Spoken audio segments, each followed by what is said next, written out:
Sasa kwa mgonjwa mwenye presha, kwa mgonjwa mwenye kisukari, kwa mgonjwa mwenye uvimbe, hapa nadhani ni uvimbe wa aina yoyote, ama uvimbe kwenye kizazi, uvimbe kwenye tumbo, uvimbe kwenye mishipa ya damu, uvimbe kichwani, au kwa mgonjwa mwenye unene uliopitiliza, anatakiwa ale vyakula gani? Anatakiwa ale vyakula gani?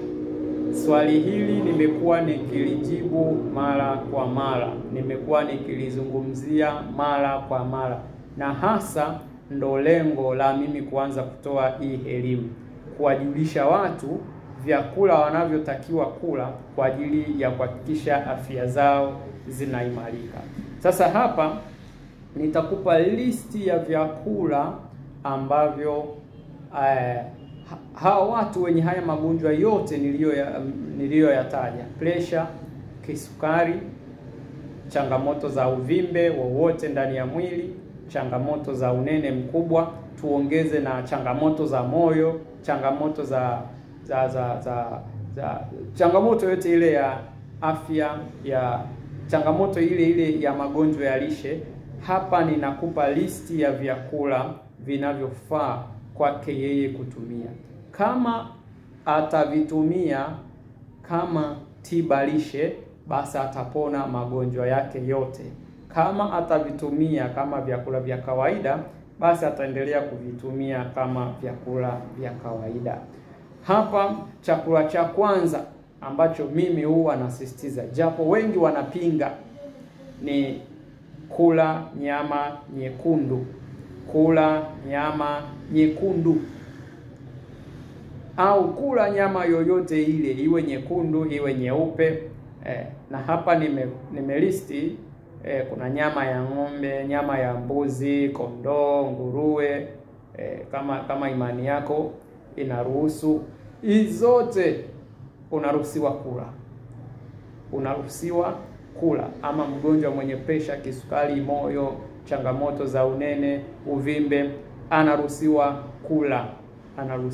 kula. Japo hapa huwa tunapata upinzani mwingi sana kwamba nyama ni mbaya, inasababisha kiasidi, nini.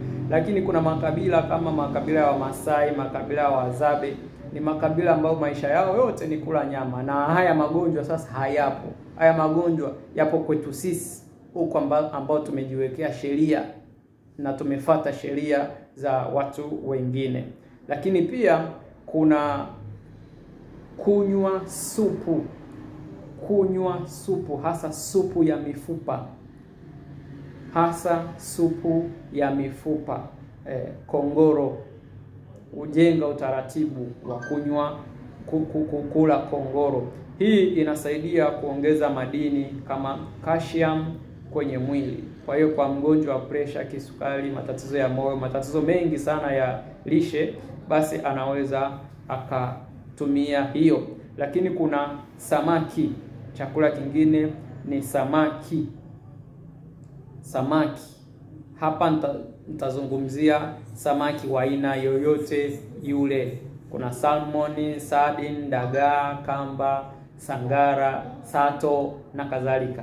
Japo sangara na salmon wanakuwa wazuri zaidi kwa sababu wana wingi wa mafuta mengi ya omega 3. Kwa hiyo ni nzuri sana kwa sababu yanasaidia kushusha pressure, yanasaidia kuzibua mishipa ya damu, yanasaidia kuimarisha afya ya akili, yanasaidia kujenga ubongo, yanasaidia pia kushusha kiwango cha sukari. Chakula kingine ni mayai. Kula mayai kunasaidia wewe kupata madini. Kwanza unapata protini, unapata pia na mafuta mazuri. Kwa hiyo mayai ni mazuri. Na mimi huwa nasema katika mili yako yoyote, katika chakula chako chochote, ama kila siku, hakikisha unakula mayai ya kienyeji au mayai of course mayai ya kienyeji ndio tunashauri. Yawe yamekaangwa au yamechemshwa.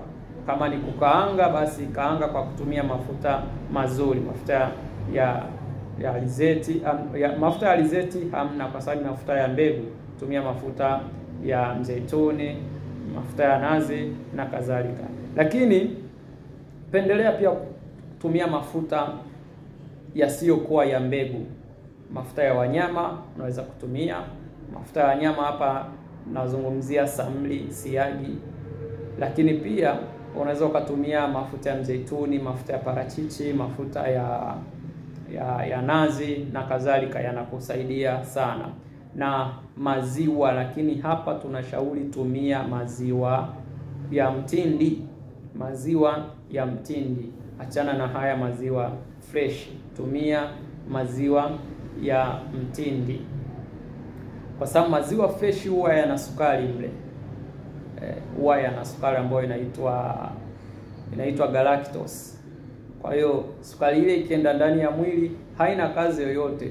Badala yake inabadilika kuwa mafuta na inaenda kutunzwa store, kusababisha fatty liver, unene uliopitiliza, inflammation mwilini, pressure na kisukari. Kwa hiyo tumia mafuta ambayo tayari yana bakteria wazuri wenye afya ama wenye umuhimu kwenye mwili, ambao ni mafuta ya mgando ama mtindi. Lakini pia unaweza kutumia vyakula kama mboga zenye mboga za majani. Kiasilia mboga za majani huwa zina uwanga kidogo. Kwa hiyo unaweza ukatumia hizi mboga zote za majani, hazina shida. Spinach, broccoli, pilipili hoho, mchicha na kadhalika, unaweza ukazitumia kwa wingi. Karanga pamoja na mbegu unaweza ukatumia. Hapa tunazungumzia almonds, tunazungumzia chia seed, tunazungumzia flax seed na kadhalika. Unaweza ukatumia, japo tunashauri tumia kwa kiasi. Tumia kwa kiasi. Unaweza ukatumia matunda kama parachichi, matunda kama matango, unaweza ukatumia. Ila epuka sasa kutumia vyakula vifuatavyo. Epuka kutumia nafaka, mchele, ngano, mahindi na kadhalika. Hata kama ni dona, maana kuna wengi tumejificha kwamba mimi natumiaga dona. Hata kama ni dona haibadilishi haibadilishi kwamba hiyo sio mahindi. Hata kama ni mkate wa brownie, hata kama ni mchele wa brownie, bado ni mchele. Epuka kutumia, na epuka kujifunika ama kujificha katika hicho kivuli cha kwamba mimi natumia mchele wa brownie. Mchele ni mchele tu, ndio maana uponi, ndio maana uko hivyo. Lakini pia epuka kutumia vyakula vya sukari, juisi, soda, matunda, keki, pipi, biskuti. Epuka kutumia hivyo vyakula. Lakini pia epuka kutumia mafuta ya mbegu. Epuka kutumia mafuta ya mbegu. Itakusaidia sana kuimarisha afya yako. Mafuta ya mbegu ni kama mafuta haya tunayoyazoea, alizeti. Maana watu wengi sasa hivi hawatumii kolie, wamejificha